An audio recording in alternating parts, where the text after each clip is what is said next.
Hey Anthem, Buddy here with Josh, coming to you with Study Guide Day 2, I Will Not Be Shaken. Josh, how has this impacted you? What are some of the thoughts that it brings up in your mind? Yeah, this one really hits home with me, thinking about how God has delivered David and was his comfort, his deliver and shelter from his worst that this world could throw at him. And I really butchered that. That where it says David believed in God's ability to comfort, deliver, and shelter his soul. I got it this time. I always go back to the time when I had suffered some pretty severe panic attacks and was just thinking that was the worst I've ever felt. And remembering thinking, even if you never saved me in this life, Lord, I know I'll be delivered from that. And always a good reminder that even in the worst that I've ever felt, I knew God was still there for me and just to comfort and deliver me from it. Yeah.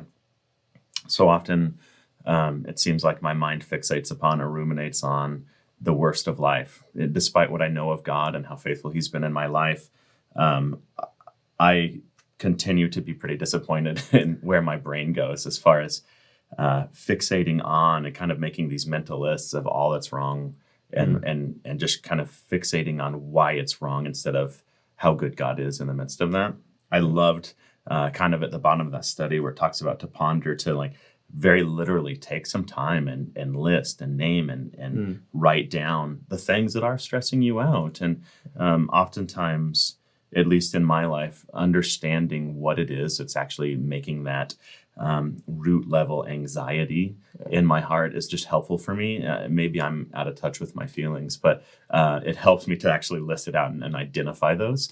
And then I loved that that's immediately followed up by writing those attributes of God and then like claiming the goodness of God and knowing who it is that we serve. As David knew his stronghold was so secure, that just really was something that I loved about this study.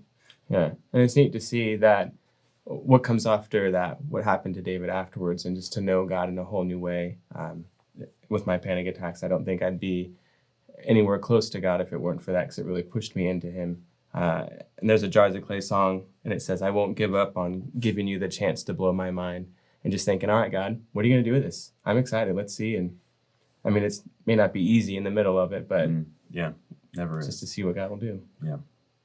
Thanks for tuning in, Anthem. We continue to pray for you, encourage you to continue diving into God and his word, spending time with him, and we will catch you tomorrow. Bye.